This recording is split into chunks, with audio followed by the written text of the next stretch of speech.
friends, it's Destry. Welcome back to my channel. Today is my 100th video here in my YouTube. So I'm doing something a little bit different to kind of celebrate and also to just kind of take stock of what I've done so far and where I'm going, and a little bit more maybe about me personally. So what I did is I asked on my community tab here in YouTube for some questions. I also did that on my Instagram page and on my Facebook, just my personal Facebook. I don't have a Oregonyardening Facebook group as of yet, but I do have an Instagram page. So I just asked if anyone had any questions for me. And so today I'm going to go through and answer some of the questions that I got from family and friends and also some viewers. So I hope that you stick around for the video and that you will like what I've got for you today. So let's get into some of the questions that some of you asked me about myself. Okay, so I've got my laptop here with some of the questions. It is a cold and rainy day. Actually, it's not that cold, it's just pouring rain. We're supposed to get over an inch of rain today. It's a Saturday. My kids are quietly playing, and so I thought I would take a minute and do this video for you.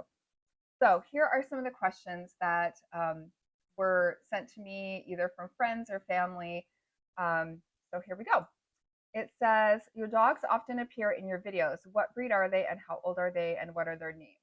So my dogs are, well, I have Milo and Max. Milo is over a year old and Max is about 6 months old, and they are Aussie Doodles, mini Aussie Doodles. So they are part Australian Shepherd and part Poodle.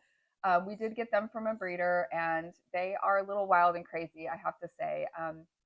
Right before we got Max, I lost my Boston Terrier Maggie that I had for 14, 15 years. And so they're great puppies, but they definitely are puppies. So in my videos, you'll see them digging and barking and stealing little plastic pots. And one time they ate all my seeds. So they're kind of a menace, but they also are very sweet. So that's a little bit about my dogs. All right, the next question is, what do you do for a living? So I am not like some professional YouTuber. I actually am an art teacher. I teach at a local high school. I've been teaching for 19 years, and I absolutely love my job. It is my passion. I love working with teenagers. I think that they're really fun. They keep me young, and I have a big passion for teaching what I teach, which is I teach ceramics, painting and drawing, art history. And so that is what I do for a living. The next question is, why did you start a YouTube channel about gardening? What are your goals for the channel? So this is a good question. So I started the channel in the spring of this year as I was, going into summer vacation as a teacher.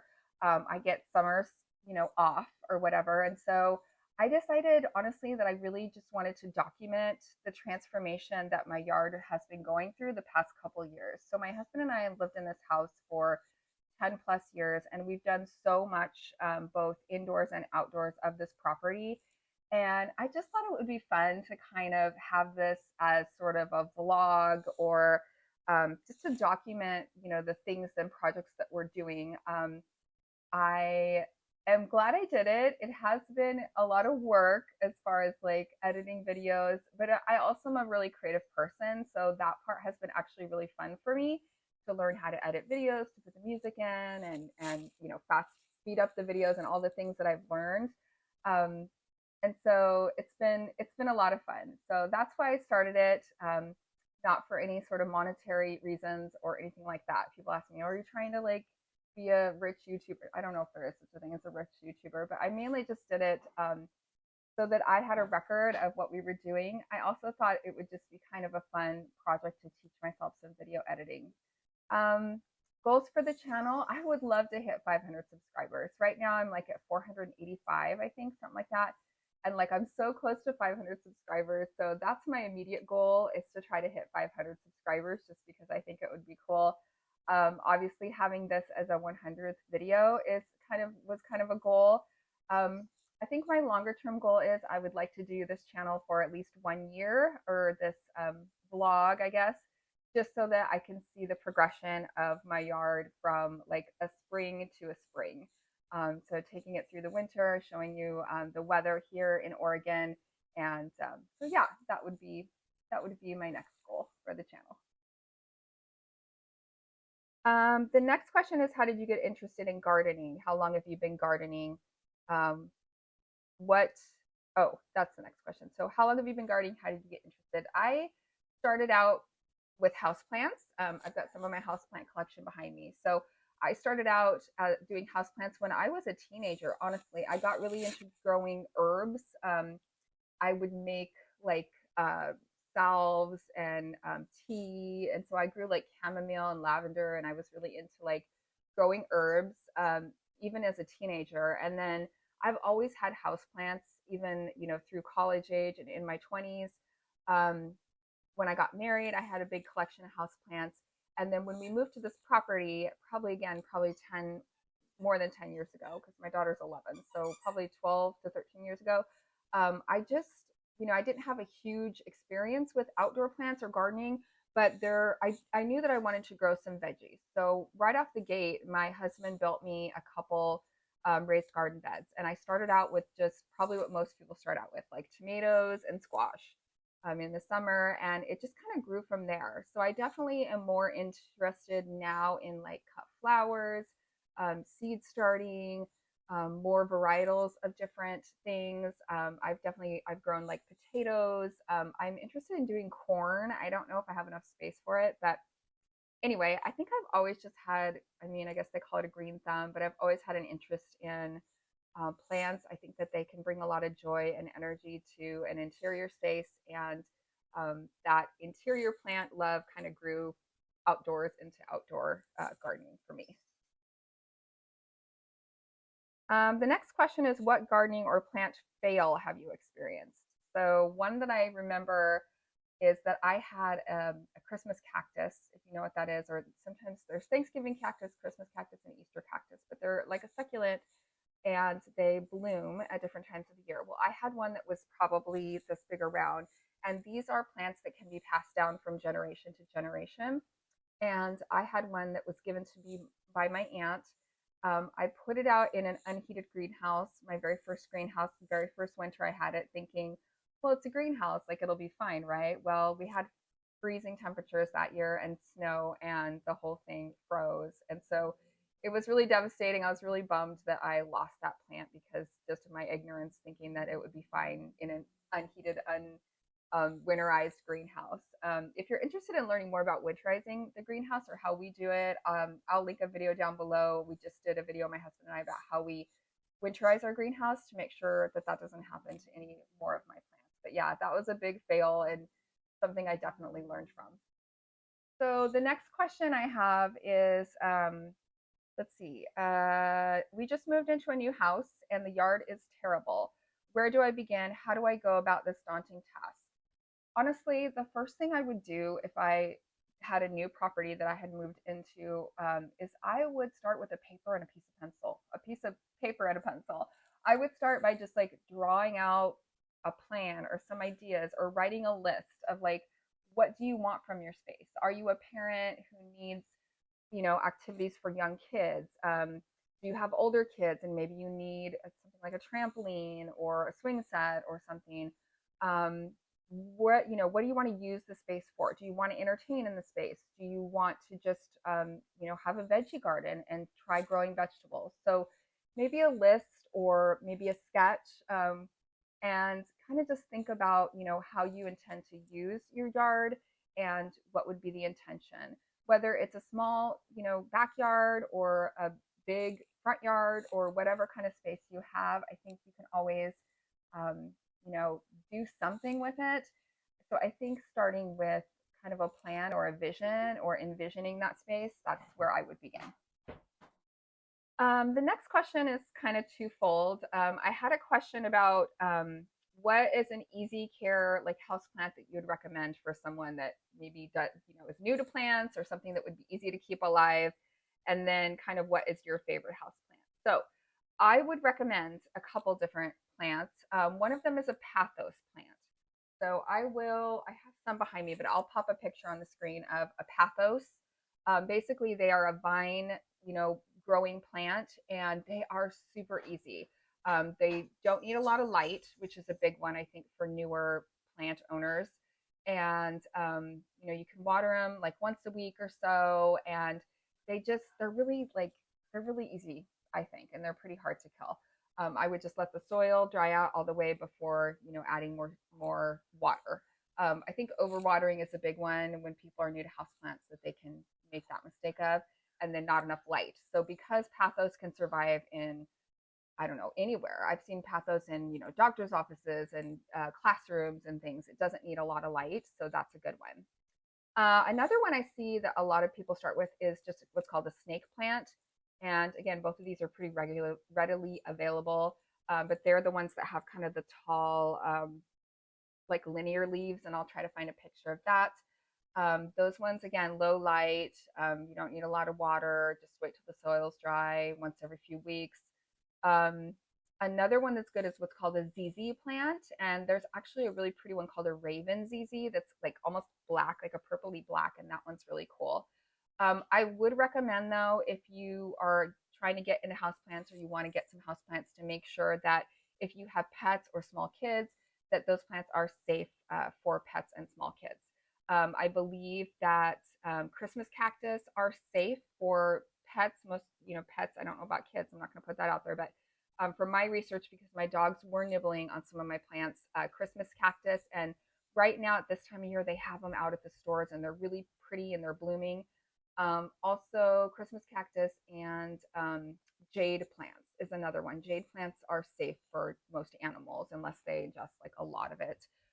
Pathos, I don't believe are safe for dogs. It can give them like indigestion or diarrhea. Um, and so, yeah, just do your research, do your due diligence, and make sure that if you have pets, at least keep those plants up and away from where they could reach them. But if you have something like a cat that's going to like climb up, just make sure that you're introducing safe plants into your home. The next question I have is, how many hours a week do you spend in the yard? That varies. I would say in spring and summer, I, am off from teaching at that time, and I spend a lot of time in the yard. That's kind of where my catchphrase at the end of my videos comes from, where I say, I used to say, like, I hope you get in your yard today, and that's true. But now I kind of say, if you need me, I'll be in the yard. So where that came from is actually because my kids, who are 11 and almost 8, almost 11, um, they're pretty independent now. They can hang out in the house without me like having to be in here with them. So a lot of times in the summer, that's what I tell them. Hey, if you need me, I'll be in the yard. If you need me, I'll be in the greenhouse. And I go and I spend time out there. It's my happy place. It's where I feel peaceful. It's where I feel accomplished, and it's just a really big passion of mine. So it's definitely a place I like to spend a lot of time.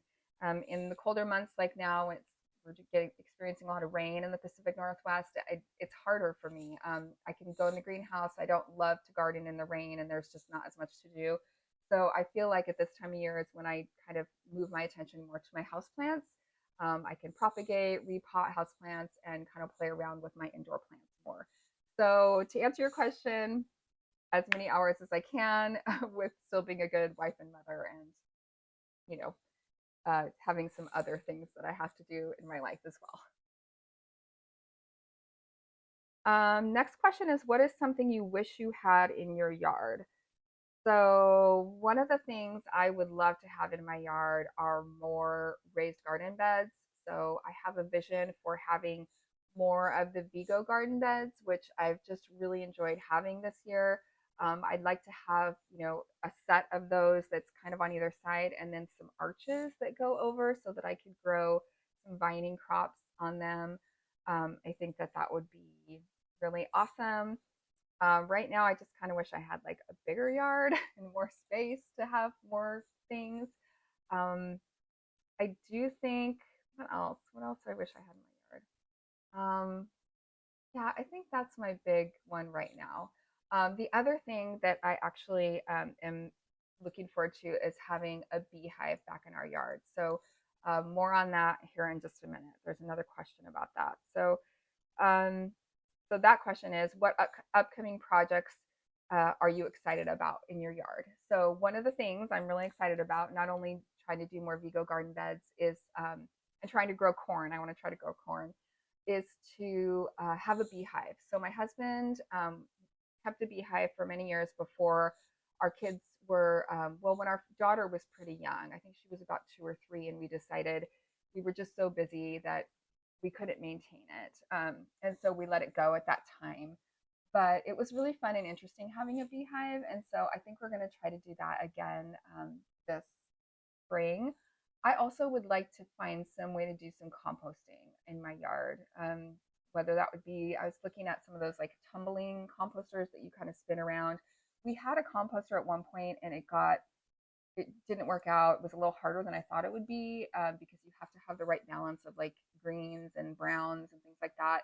And it got really moldy and gross. And then we started getting like rats and mice, and there was maggots in it, and it was just gross. So we got rid of it. But it's something I've thought about, like trying again, but in a different way of composting in the yard. So I don't know, maybe we'll see. Another question, what is the best part of your yard? I think the best part of my yard is just the feeling that I get when I'm out there. I like having friends come over and sort of like show them my yard. And I guess that's kind of the other reason I like to have this YouTube channel, is because I feel like I can kind of show off my yard and what I've accomplished to other kind of planty people that might be interested, because I think my friends and family were sort of tired of hearing me talk about plants all the time.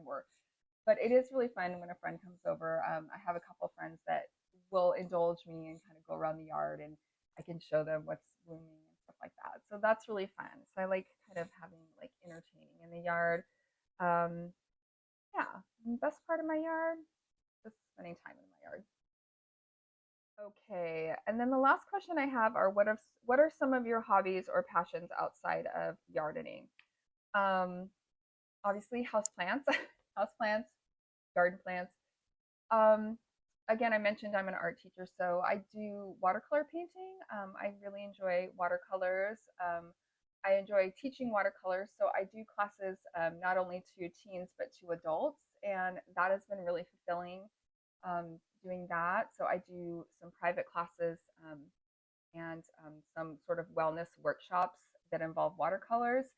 In the past, I've also done community classes with like wood sign painting, when those like wood signs with a lot of text were really sort of popular. They're kind of are out of popularity a little bit now, but I did that for almost 2 years, where I would go to people's houses and teach them how to make these wood signs, and that was really fun too. So definitely teaching, definitely art. I like crafting a little bit, decorating my home. I like to decorate for like the different holidays, and I like to change out things in my home, different rugs or pillows or things like that. So other than that, pretty busy with just being a mom and being a wife and being a teacher and having this YouTube channel. It's like got a lot of stuff going on. But yeah, I guess I have a lot of like creative hobbies and passions.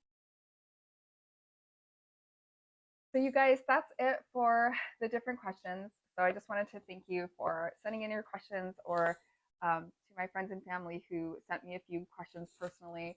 Um, Thanks for hanging out with me for these 100 videos. I definitely have learned a lot since like my very first video that I posted to like what I post now. Um, it's been a journey, and I'm excited to see where it's going to go from here.